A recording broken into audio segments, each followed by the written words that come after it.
Hello students of second year final year girls. आज का जो टॉपिक है वो है मॉन्टेसरी पद्धति।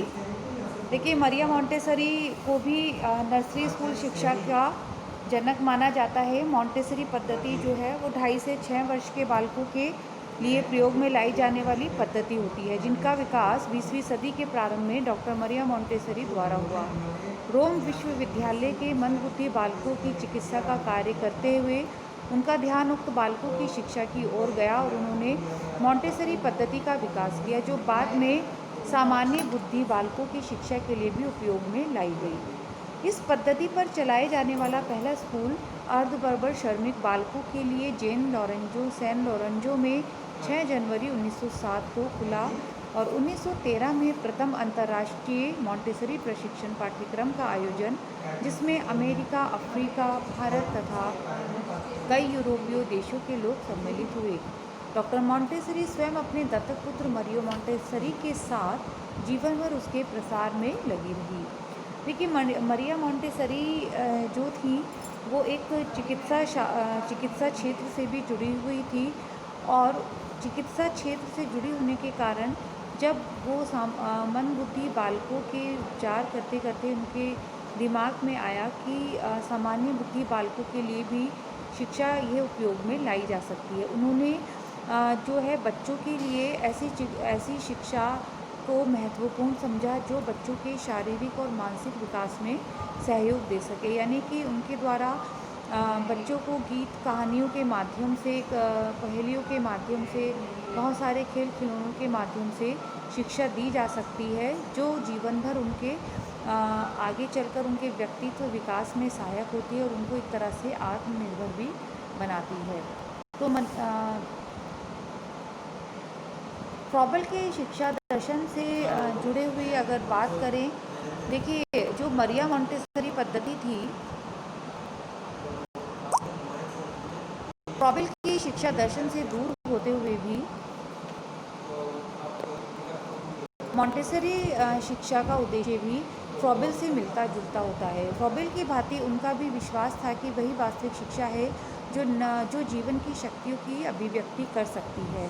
ऐसा कर सकने के लिए उन्हें शिक्षा के बालक की अंतर प्रेरणाओं एवं निर्माण शक्तियों के अनुरूप होगा। देखिए, शिक्षा का मूल सिद्धांत जो है बालक के प्राकृतिक विकास में सहायक होना, नैसर्गिक, यानी कि जो उसके एक नैसर्गिक विकास में सहायक होता है और उद्देश्य बालक का सर्वांगीण विकास होना चाहिए। अगर देखा जाए तो जो भी थे, फ्रॉबेल भी थे, इसके दार्शनिक थे, शिक्षा नर्सरी स्कूल शिक्षा की मरिया मॉन्टेसरी भी थी। तो इन सबकी शिक्षा का मूल उद्देश्य क्या था कि बालक का सर्वांगीण विकास। और वो कैसे हो सकता था कि बालक को इस तरह का वातावरण प्रदान किया जाए कि जिससे उसका शारीरिक और मानसिक, गत्यात्मक, बौद्धिक विकास अच्छे से हो सके। साथ ही बच्चों के अंदर जो मानसिक जो दोष हैं, जैसे कि वाणी दोष है, उनमें भी सुधार किया जा सके। तो फ्रॉबेल के शिक्षा दर्शन से दूर होते हुए भी मॉन्टेसरी की जो शिक्षा उद्देश्य थे वो काफ़ी फ्रॉबेल से ही मिलते जुलते थे। इस शिक्षा का पाठ्यक्रम मुख्यतः 4 भागों में विभाजित था, यानी कि मॉन्टेसरी पद्धति का जो शिक्षा पाठ्यक्रम था वो 4 भागों में विभाजित था: कर्मेंद्रीय शिक्षण, ज्ञानेंद्रीय शिक्षण, भाषा और गणित। देखिए, कोई भी कार्य हो उसमें कर्मेंद्रीय यानी कि कार्य को करके, इनका साधारण उद्देश्य क्या था कि बालक का गति नियंत्रण हो, वो उनमें मांसपेशियों का संचालन हो, संतुलन हो, सिखाना हो। इसमें क्रियाओं को महत्वपूर्ण स्थान दिया गया, यानी कि बालक जो है वो आत्मनिर्भर बन सके, एक स्वतंत्र बन सके, वो खुद कार्य को करके सीखे, अपने व्यवहार में उन्हें लाकर सीखे। तो कर्मेंद्रीय शिक्षण। ज्ञानेंद्रीय शिक्षण यानी कि जो बच्चे की ज्ञानेंद्रीय शिक्षण के लिए शिक्षण यंत्र था, उसमें स्वयं जो है उसमें सुधार करना, बच्चों को स्वयं शिक्षा देने वाला। मॉन्टेसरी के विचार में शिक्षा से न केवल ज्ञानेंद्रिय कुशाग्र होगी, वरन बालक का आत्म संबंधी ज्ञान प्राप्ति में भी वो सहायता प्रदान करते हैं, यानी कि बच्चों के ज्ञानेंद्रिय विकास में भी सहायक था। यह विचार जो था भाषा शिक्षण में पढ़ने से पूर्व या प्राय साथ साथ लिखने की शिक्षा आती है। देखिए, जो भी बालकों का जो शिक्षण और भाषा और गणित का विकास था नर्सरी स्कूल शिक्षा के माध्यम से उसमें बालक जो है वो सामूहिक रूप से समूह में रहकर वो खेलता था, भाषा का विकास होता था उससे। बच्चों को ब्लॉक्स के माध्यम से गणित का ज्ञान कराया जाता था, जैसे कि अभी अबेकस पद्धति के द्वारा बच्चों को मैथ्स कराई जाती है, रीजनिंग बताई जाती है। बालकों को उंगलियों का विशेष प्रयोग इसमें होता था ताकि बच्चों को व्यवहार के द्वारा बच्चे सीख सकें।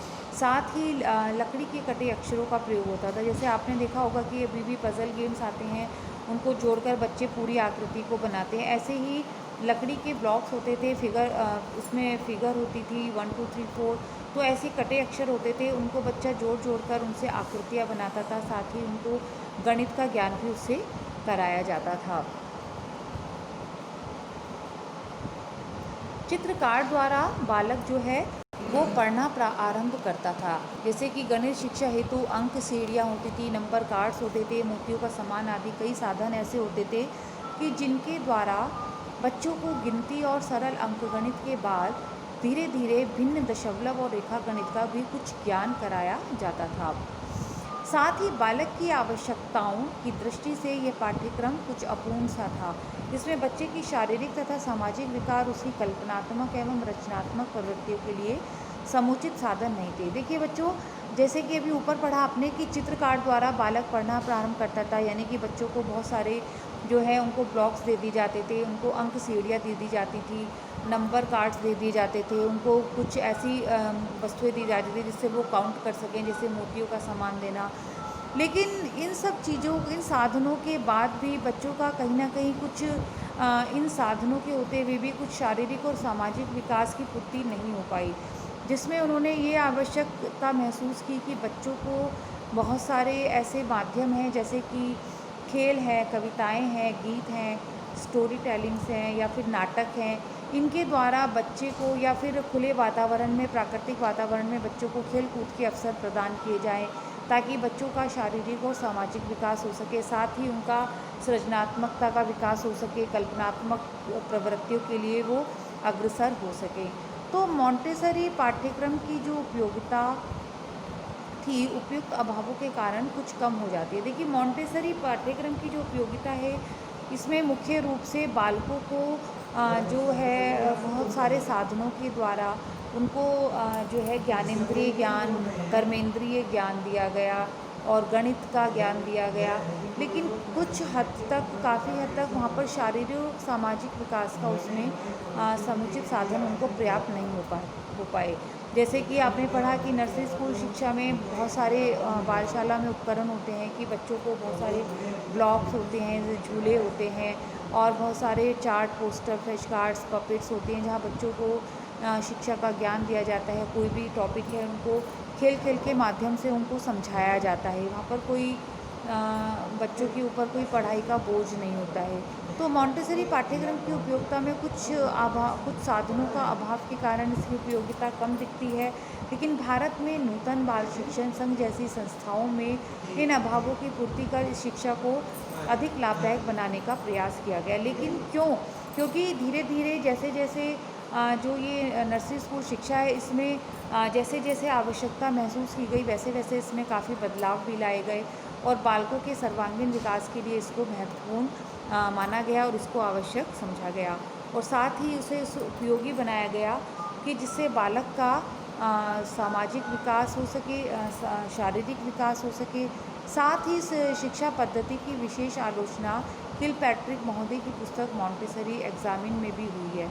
देखिए, आलोचना से अर्थ ये नहीं कि इस मॉन्टेसरी शिक्षा पद्धति को अच्छा नहीं बताया गया। केवल अपने अपने सबके विचार होते हैं, कुछ मत होते हैं कि जो जैसे कि उसके बाद फ्रॉबेल आए, फ्रॉबेल ने बच्चों को एक किंडरगार्टन यानी कि बच्चों का बगीचा एक नर्सरी स्कूल शिक्षा के रूप में दिया, जिसमें बच्चों को इस तरह की शिक्षा दी गई कि बच्चा जो है खेल खेल के माध्यम से पूरा सीख सके। यानी कि उन्होंने नर्सरी स्कूल को बच्चों का बगीचा कहा। जैसे कि बगीचा में पेड़ पौधे होते हैं, फूल होते हैं, तो उनमें केवल उन्होंने ऐसा स्कूल जहाँ पर केवल बच्चे हों, बच्चों से ही वो बगीचा महकता हो। तो बाल मनोविज्ञान के आधुनिकतम तथ्य से पूर्ण परिचित नहीं थी डॉक्टर मॉन्टेसरी। लेकिन फिर भी डॉक्टर मरिया मोंटेसरी ने जो है अपनी शिक्षण पद्धति के द्वारा बच्चों के सर्वांगीण विकास के लिए काफ़ी प्रयास किए। उन्होंने उनको जो है इस तरह की शिक्षा पद्धति उनके लिए अपनाई कि जिससे बालक जो है वो बच्चों का ज्ञानेंद्रिय विकास हो सके, साथ ही वो बच्चे अपने क्रियात्मक कौशलों के द्वारा बहुत सारी क्रियाएं करके अपने जो है क्रियात्मक कौशल वो सीख सकें, साथ ही उनको व्यवहार में लाकर अपने व्यक्तित्व का विकास भी कर सकें। तो कल आज हमने बात की मॉन्टेसरी पद्धति के बारे में। नेक्स्ट वीडियो लेक्चर में मिलते हैं गर्ल्स। आई होप आपको समझ में आया होगा। Thank you.